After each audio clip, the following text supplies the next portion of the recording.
An old hospital in the Coastal Bend could be getting an upgrade soon, but this time it won't be used for its original purpose. The Physicians and Surgery Hospital in Alice has been empty for years, and a developer wants to turn it into affordable housing. Our Madeline Dart tells us what the city is saying about this $9 million project.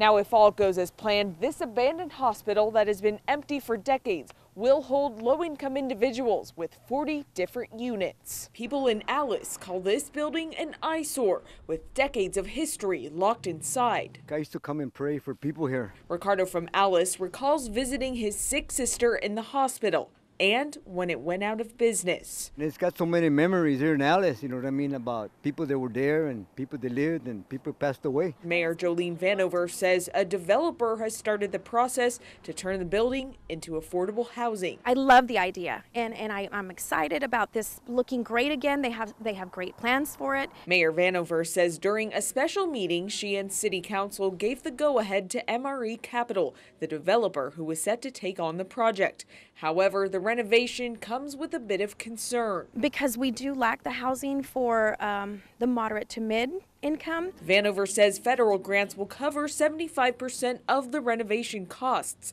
but this means there will be income caps for people who live there. So I completely understand the purpose and why we had to go that route, because otherwise it probably wouldn't have been able to happen. I'm speaking for the working citizen, the working class that can't live in Alice because we don't have the housing for that sector. While she wishes there weren't income caps, Mayor Vanover hopes this renovation will lead to more housing projects in Alice. We do deserve to have a beautiful downtown, and this might be the start of it, so that's exciting. There's people you can put them there and fix them up. It's going to be great. It's going to look fabulous. Reporting from Alice, Madeline Dart, 3 News.